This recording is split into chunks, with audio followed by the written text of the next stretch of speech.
안녕하세요. 데이데이 슈입니다. 세계은행이 한국을 긴급의료 지정 국가로 선정했다고 대한민국에 공식 서한을 보냄으로써 대한민국의 선진적인 의료 수준과 인프라를 국제적으로 인정하였습니다. 한국 정부와 국민들의 코로나19 대응 조치에 큰 인상을 받았고 다른 회원국들이 한국 경험을 통해 얻을 교훈이 많으니 한국의 보건 전문가를 배치해 코로나19 대응에 대한 사례 연구에 나서겠다고 밝힌 세계은행은 전 세계의 빈곤 퇴치와 개발도상국의 경제 발전을 목표로 설립된 다자개발은행입니다. 국제통화기금 IMF와 세계무역기구 WTO와 함께 3대 국제경제기구로 꼽히며 영향력으로는 IMF와 함께 세계 경제의 양대 산맥을 형성하고 있습니다. 한국계 미국인으로서 동양계 최초 총재였던 전 김용 총재가 세계은행의 12대 총재이기도 했었죠. 코로나19가 무섭게 몰아쳤던 지난 3월 25일 세계은행 부총재가 기획재정부에 서신을 보내 봉쇄 조치 없이 문제를 해결하고 있는 한국 정부의 정보통신기술 기반 대응은 혁신적이라며 이 경험을 전염병 대응에 취약한 아프리카 등 개도국과 공유해주길 요청한 바가 있습니다.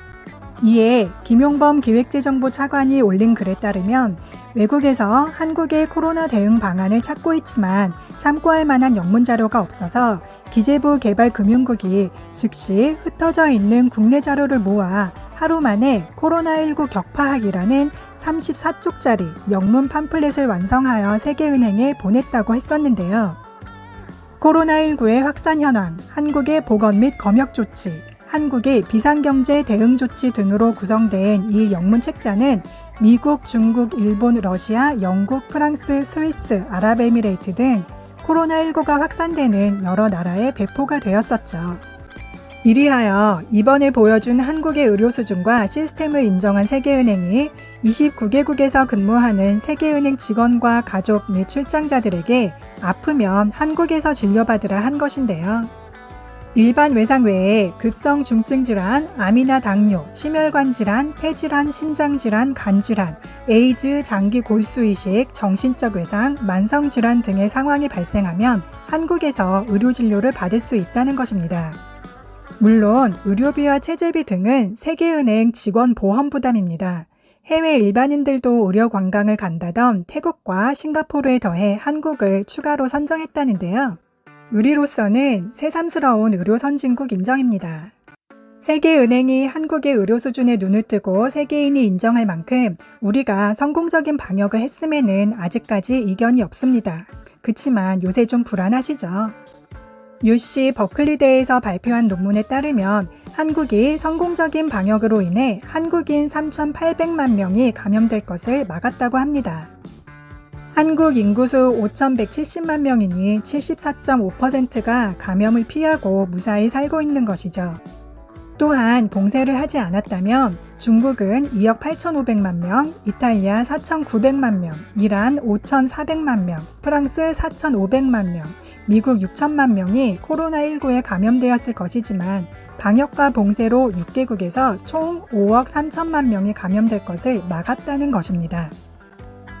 그만큼 한국의 강력한 방역과 중국, 이탈리아, 이란, 프랑스, 미국의 6개 나라가 취한 봉쇄 조치가 큰 효과가 있었다는 것입니다. 지구상에서 웬만한 나라가 여러 사라질 만한 인구수로 그만큼 치명적인 바이러스인 것입니다. 미국 감염병 연구소 소장 안소니 파우치는 9일 있었던 컨퍼런스에서 강한 전염성, 높은 치명률로 최악의 조건을 모두 갖춘 코로나19가 전 세계에 퍼지는 데에 불과 한 달밖에 걸리지 않았다며 바이러스 대유행은 이제 시작 단계이며 종식되려면 아직도 멀었을 것이라 밝혔습니다. 심지어 사스, 에이즈, 에볼라가 단순했으며 코로나19는 최악의 악몽이라고 할 만큼 코로나19의 심각성은 매우 무겁습니다. 그리고 이것을 증명하듯 그토록 성공적이었다 치켜세웠던 한국의 감염병은 오히려 역으로 더 진행 중이며 밤사이 확인된 감염자만 8명에 이르고 노인보호센터에서 6명 확진되는 등 수도권에서 우려스러운 확진자는 계속 나오고 있습니다. 또한 날은 갈수록 더워지고 있고 마스크 쓰기 힘들어 시민들이 비협조적이 되고 무엇보다도 의료진의 탈진으로 인한 부재로 방역에 비상이 생긴다면 다른 나라들이 의료 붕괴로 인한 대혼란을 겪었던 것이 우리 일이 될 수 있을 것입니다.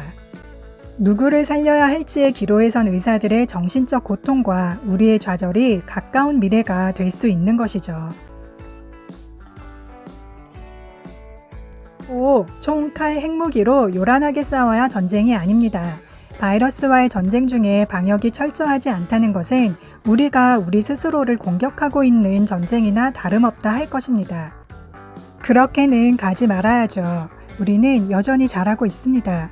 다만 늦어서 후회하지 않도록 이 바이러스의 심각성을 좀 더 진지하게 바라보기를 바랍니다. 재미와 오락, 여가는 한때 반짝 잠깐 미뤄두는 만큼 기직의 편날이 더 빨리 오지 않을까요? 조금만 더 힘내시기를 바랍니다. 바이러스 끝나면 눈 땡그랗게 뜨고 완전 신남 아우라를 전신에 휘감고 신나게 놀러 다닐 것을 다짐하며 이만 마치겠습니다. 시청해주셔서 감사합니다. 구독과 공유, 좋아요는 큰 힘이 됩니다. 감사합니다.